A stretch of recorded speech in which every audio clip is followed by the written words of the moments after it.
साल 2025 का बिहार विधानसभा चुनाव एनडीए प्रचंड बहुमत से जीत चुकी है।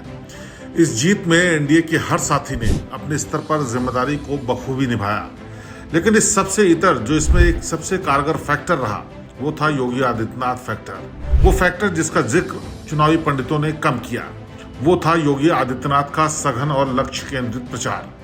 योगी की रैलियां सिर्फ भाषण नहीं थी, वे यूपी के बुलडोजर मॉडल की गूंज थी, जो बिहार के उन इलाकों में वज्रपात की तरह पहुंची जहां जंगल राज की यादें आज भी ताजा हैं। योगी आदित्यनाथ ने अपने प्रचार को मुख्य रूप से उन क्षेत्रों पर केंद्रित किया जहां बीजेपी का कोर वोट उच्च जाति और राष्ट्रवादी मतदाता मजबूत है और जहां आरजेडी के जंगल राज के अतीत को लेकर संशय गहरा है। भोजपुर, मगध क्षेत्र, सुरक्षा सम्मान और शून्य अपराध पर जोर दिया। इन जिलों में आरजेडी की वापसी की उम्मीद थी, लेकिन योगी के कानून व्यवस्था के दावों ने मध्यम वर्ग और ग्रामीण उच्च पिछड़े वर्ग को एनडीए की तरफ मोड़ा, जिससे एनडीए का स्ट्राइक रेट 15 से 20% बढ़ गया। मिथिलांचल के सीमावर्ती क्षेत्र जहां पर तुष्टीकरण और राष्ट्रीय सुरक्षा मुद्दा था, सीमा से सटे क्षेत्रों में उन्होंने सांस्कृतिक राष्ट्रवाद की पिच को इतना मजबूत किया कि अल्पसंख्यक बनाम बहुसंख्यक की बहस हावी हो गई, जिससे एनडीए के पक्ष में अटूट वोट का ध्रुवीकरण हुआ। पूर्वी बिहार, यहाँ उन्होंने रोजगार की बात को आरजेडी के भ्रष्टाचार से जोड़कर पेश किया, जिससे एनडीए को उन युवा मतदाताओं का समर्थन मिला जो केवल रोजगार नहीं बल्कि सुरक्षित रोजगार चाहते थे।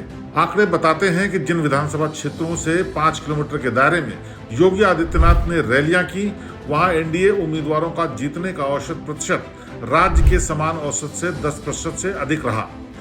ये प्रमाण है कि उनकी उपस्थिति ने स्थानीय उम्मीदवार की कमजोरी को भी अपनी वैचारिक शक्ति से ढक दिया।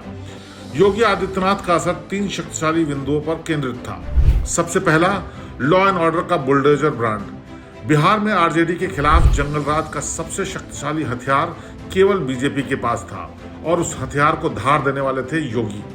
उन्होंने सीधे शब्दों में कहा कि अगर आरजेडी आई तो बिहार में भी यूपी से पहले वाला हाल हो जाएगा। ये संदेश व्यवसायी वर्ग, महिलाओं और युवाओं जिन्होंने पलायन देखा था, उनके दिल पर सीधा लगा। दूसरा था सांस्कृतिक राष्ट्रवाद का ध्रुवीकरण। उनका भाषण हमेशा जमीनी विकास से ऊपर उठकर सांस्कृतिक मुद्दों को छूता था। इससे एनडीए के कोर वोटर में अति आत्मविश्वास और अति जागरूकता आई। ये वो ऊर्जा थी जिसने बूथ पर कार्यकर्ताओं को मजबूती से खड़े रखा। और तीसरा था नीतीश मोदी के बीच सेतु का काम। नीतीश कुमार के पास सुशासन की छवि थी, पर मोदी के पास विकास पुरुष थी। योगी ने इन दोनों के बीच एक वैचारिक पुल का काम किया। उन्होंने मतदाताओं को समझाया कि ये वोट केवल नीतीश के लिए नहीं बल्कि राष्ट्रीय विचारधारा को मजबूत करने के लिए भी है। इस जीत के साथ योगी आदित्यनाथ ने बिहार की राजनीति में अपनी भूमिका को स्थायी कर दिया है, जिसके दूरगामी परिणाम होंगे। इसका असर ये होगा कि अखिल भारतीय स्टार प्रचारक की मोहर योगी आदित्यनाथ पर लग गई है। बिहार के सफल पारी ने उन्हें प्रधानमंत्री मोदी के बाद बीजेपी के दूसरे सबसे बड़े और अनिवार्य स्टार प्रचारक के रूप में स्थापित कर दिया है। 2029 लोकसभा चुनाव में उनकी मांग दक्षिण भारत को छोड़कर हर राज्य में आसमान छुएगी। बीजेपी में आंतरिक शक्ति संतुलन भी इस जीत ने साधा है। बिहार के नतीजों ने साबित किया है कि बीजेपी अब केवल केंद्रीय नेतृत्व पर ही निर्भर नहीं है।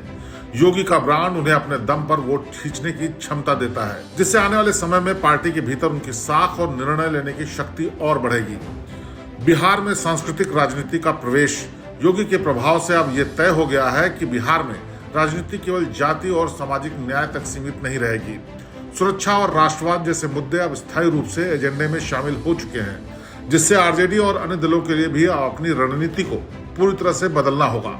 अंत में सबसे अहम बात यह कि बिहार की इस प्रचंड जीत की स्क्रिप्ट में योगी आदित्यनाथ का असर सबसे गहरा और निर्णायक साबित हुआ है। श्रेष्ठ भारत पर खबरों से जुड़े रहने के लिए चैनल को सब्सक्राइब और लाइक करें, बेल आइकन दबाएं और देखते रहें श्रेष्ठ भारत।